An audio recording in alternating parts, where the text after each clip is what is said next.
देखिए, जब ये भारतीय जनता पार्टी के नेता है और जब भी बीजेपी के नेताओं से बात होती है तो डेटा पे ये बात करते हैं, प्रतिशत पे बात करते हैं और बड़े सलीके से, बड़ी चतुराई से, बहुत हाँ माला पहले पहना दीजिए, भारतीय जनता पार्टी का दिखना चाहिए, बड़े शानदार तरीके से चीजों को मैनिपुलेट करना ये जानते हैं बेहतर तरीके से। लेकिन एक सबसे बड़ी चुनौती भारतीय जनता पार्टी के सामने ये है कि 7 विधानसभा है गाजीपुर में, लेकिन एक भी 2022 में चुनाव नहीं जीत पाई थी। पीडीए का मतलब है परिवार डेवलपमेंट अथॉरिटी, ये तो योगी जी भी बोले थे। इससे इतर कुछ आपके पास हो तो बताइए। देखिए, हर सूर्यास्त के बाद एक बार सूर्योदय होता है। हम लोग सूर्यास्त के बाद एक सूर्योदय होने जा रहा है। 2000 बम बम बोल रहा है काशी। नहीं, ये तो लहुरी काशी है, काशी तो बमबमाई रहा। तो बम बम बोल रहा है लहुरी काशी। गाजीपुर का सूर्यास्त तो 2019 में भी आप लोग बोल रहे थे कि हारने के बाद, मनोज सिन्हा के बाद ये तो सूर्यास्त हो गया, अब तो कुछ होगा नहीं। फिर 2022 में भी हो गया, 2024 में भी कुछ ऐसा लग रहा है क्या कि सूर्योदय होगा या सूर्यास्त ही रहेगा? बंद सिंह जी, अच्छा, बाबू साहब लोग हैं बीजेपी के साथ? एकदम बाबू साहब। अरे बड़ी नाराजगी थी कि बाबू साहब लोग कोई नाराजगी नहीं, कोई नाराजगी नहीं है, सारे लोग उनके साथ हैं। अच्छा, राजा भैया और धनंजय सिंह मैनेज हो गए तो सब लोग मैनेज हो गए। राजा भैया, मोदी एक बार फिर तिबारा प्रधानमंत्री बनने जा रहे हैं, कोई रोकने वाला नहीं है। अच्छा, भारतीय जनता पार्टी नेताजी हो गया। नमस्कार, बहुत बहुत स्वागत है आप सभी लोगों का शहर विश्वम में। आज मैं सैदपुर विधानसभा के भारतीय जनता पार्टी के कार्यालय पे उपस्थित हूं और यहाँ पे तमाम बड़े बड़े नेता भारतीय जनता पार्टी के अन्य प्रदेश से भी आए हुए हैं। ये बताया जा रहा है कि सन 2002 के गृह मंत्री जो गुजरात के उस समय हुआ करते थे, माननीय, वो भी आए हैं। राज्यसभा सांसद संगीता बलवंत जी भी आई हुई हैं और उनके साथ तमाम बड़े नेता पारसनाथ राय जी के लिए वोट की अपील के लिए, अपने कार्यकर्ताओं के सम्मेलन के लिए यहाँ एकत्रित हुए हैं, उपस्थित हुए हैं। मेरे साथ ये तमाम नेतागण उपस्थित हैं। मैं कुछ लोगों से बात करना चाहूँगा। सन्ने भाई हैं, आप अल्पसंख्यक मोर्चा के पदाधिकारी भी हैं। क्या माहौल है इस बार के लोकसभा चुनाव का? बहुत अच्छा माहौल है। हाँ। और पिछली बार से जो माननीय मनोज सिन्हा जी थे, उनके चहेते हमारे जो प्रत्याशी हैं, उनके चहेते आदरणीय पारसनाथ जी, और बहुत अच्छे मार्जिन से ये चुनाव हम लोग जीत रहे हैं। लेकिन एक सबसे बड़ी चुनौती भारतीय जनता पार्टी के सामने ये है कि 7 विधानसभा है गाजीपुर में, लेकिन एक भी 2022 में चुनाव नहीं जीत पाई थी। तो इसका कहीं ना कहीं एक ड्रॉबैक देखने को मिल सकता है क्या? क्योंकि विधायक तो एक भी भारतीय जनता पार्टी के पास नहीं है। देखिए, हर सूर्यास्त के बाद एक बार सूर्योदय होता है।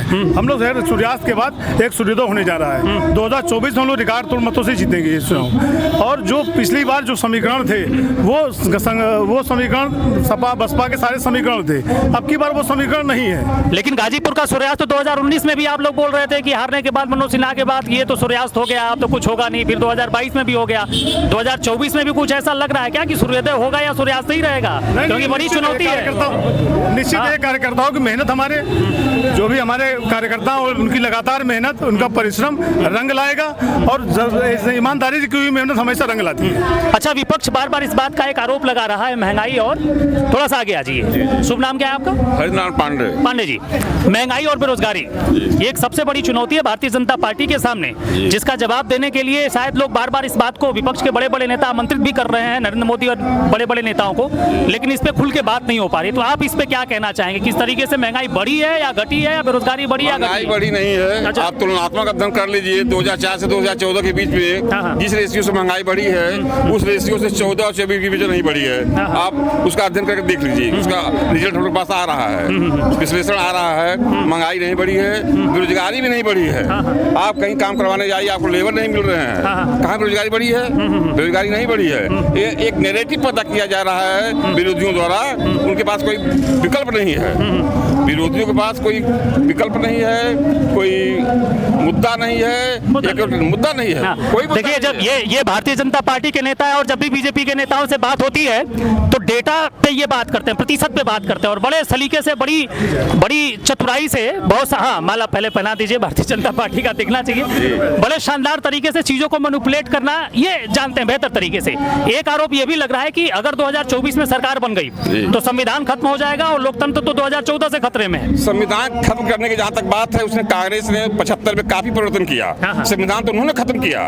भाजपा तो संविधान की रक्षा करती है, हर नागरिक की सुरक्षा करती है। संविधान ये भी एक नैरेटिव पैदा किया जा रहा है विरोधियों द्वारा। उनके पास कोई मुद्दा नहीं है, जनता को भड़का रहे हैं, लेकिन जनता जानती है, जनता काफी बदल गया है, देश काफी जागरूक हुआ है। अच्छा, राहुल गांधी चुनौती दे रहे हैं प्रधानमंत्री नरेंद्र मोदी को कि आइए टेबल टॉक किया जाए, बात किया जाए।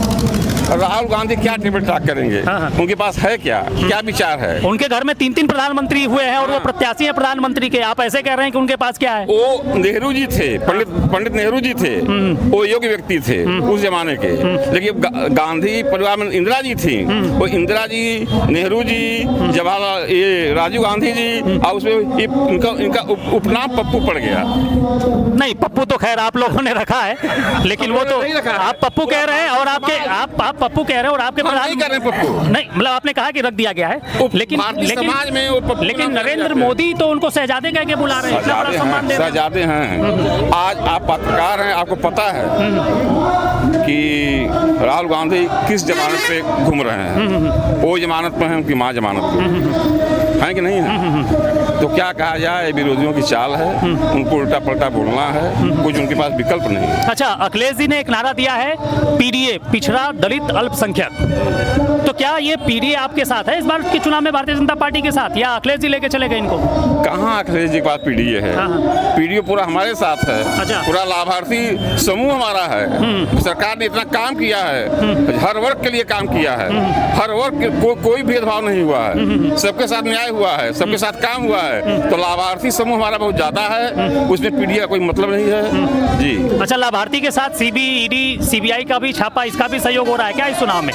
जिस तरीके से अरविंद केजरीवाल निकलते ही हमला बोल दिए हैं भारतीय जनता पार्टी के ऊपर, और ये लोग कह रहे हैं कि दड़ा के, धमका के किसी तरीके से मैनिपुलेट, इस चुनाव को मैनिपुलेट किया जा रहा है। अरविंद केजरीवाल को जो जमानत मिली सुप्रीम कोर्ट से, उसको आप जानते हैं क्या मिली? हाँ, बिल्कुल अंतरिम जमानत है।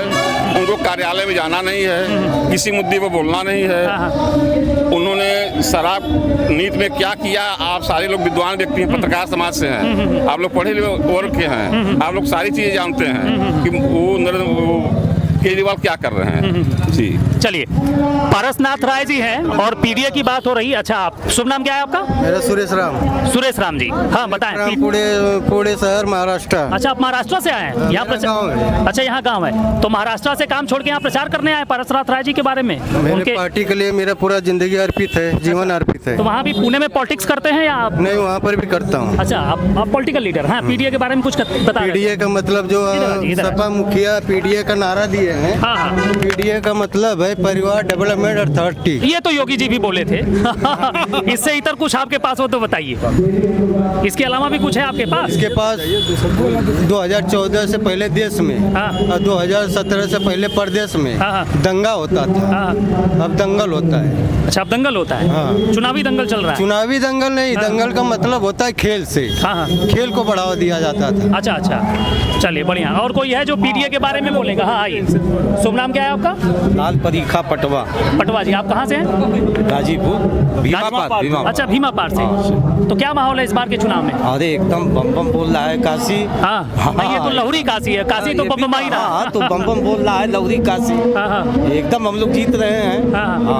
कम से कम 1 लाख वोट से हम लोग जीतेंगे। आप 1 लाख से कह रहे हैं और उधर अफजाल अंसारी तो कह रहे हैं कि कोई मुकाबला में ही नहीं है, कोई उनका मतलब नहीं है। अच्छा। आज तक 5 साल में अपना चेहरा नहीं दिखा पाए, तो जीतने की बातें कहाँ रह गई है? नहीं, 2019 में तो बहुत बड़ी शिकस्त उन्होंने दी थी। गठबंधन से जीत गए, नहीं तो अलग लड़े। तो इस बार भी तो गठबंधन है कांग्रेस के साथ। तो कांग्रेस का वोट कहाँ है भाई साहब? अच्छा। कांग्रेस का वोट कहाँ है? हाँ, ये कांग्रेस का वोट नहीं है। अच्छा, आप इसमें सभा में, और ये आपको बाद में पहनाया जा रहा है जब माइक सामने आया है। चलिए बढ़िया बढ़िया, बहुत बहुत बधाई, शुभकामनाएं आप लोगों को। शुभ नाम क्या है आपका? रघुवंश सिंह जी। अच्छा, बाबू साहब लोग हैं बीजेपी के साथ? एकदम बाबू साहब। अरे बड़ी नाराजगी थी कि बाबू साहब लोग कोई नाराजगी नहीं है, सारे लोग उनके साथ हैं। अच्छा, राजा भैया और धनंजय सिंह मैनेज हो गए तो सब लोग मैनेज हो गए? राजा भैया धनंजय सिंह हमसे मैनेज थोड़ा हुए हैं, वो लोग अपना काम करते हैं, हम अपना काम करते हैं। अच्छा। पार्टी हमारी सबको, सर्व समाज को लेकर चलती है, माने सबका साथ, सबका विकास, सबका विश्वास, सबका प्रयास। हम उस फार्मूले पर काम करते हैं, कोई हमसे नाराज नहीं है। बाबू साहब लोग आज भी हैं, आपके साथ हैं, मोदी जी के साथ हैं, योगी जी के साथ हैं। कौन कहता है नाराज? विपक्षी तो मुद्दा केवल उछालते हैं कि माने बाबू साहब नाराज हैं तो वो नाराज हैं, कोई हमसे नाराज नहीं है, सारे लोग हमारे साथ हैं। जी, चलिए, आपका क्या नाम है? मोतीलाल विश्वकर्मा। विश्वकर्मा जी, क्या माहौल है इस बार के चुनाव? बहुत बढ़िया माहौल है। हाँ, अच्छा, मैं तो बसपा से पूछ रहा हूँ, अभी मैंने इंटरव्यू किया था उमेश जी का, तो उनका भी बड़ा तेवर एकदम वही था, मिजाज था कि एकदम अब कोई नहीं है, टक्कर में क्यों पड़े हो चक्कर में। अब जाल अंसारी जी को बार बार ये सुना ही जा रहा है और आप भी कह रहे हैं कि कोई नहीं है। चुराले तो नेता नहीं। हाँ सही बात बताइए ना। हाँ तो मतलब क्या है, हकीकत क्या है, सच्चाई क्या है? हकीकत सत्य है कि भारतीय जनता पार्टी जीतने जा रही है, जीत रही है, बिल्कुल जीत रही है। हाँ। उसमें कोई अंतर नहीं दिखा सकता है। अच्छा अच्छा। कहने के लिए तो जो लोग टिकट पाते सभी लोग जीत रहे हैं। हाँ। लेकिन आँख खोल कर देखना चाहिए कि वास्तव में भारतीय जनता पार्टी क्या है। हाँ। सबका साथ, सबका विकास, सबका प्रयास, सबका विश्वास। हाँ। किसी के साथ भेदभाव नहीं है। अगर राशन मिला तो सारे लोगों को मिल रहा है, शौचालय मिल रहा है तो सारे लोगों को मिल रहा है, उसमें कोई भेदभाव नहीं है। इसीलिए मोदी एक बार फिर तिबारा प्रधानमंत्री बनने जा रहे हैं, कोई रोकने वाला नहीं है। Bharatiya Janata party Bharatiya Janata party. नेताजी हो गया नहीं, बहुत बढ़िया सर। विश्वकर्मा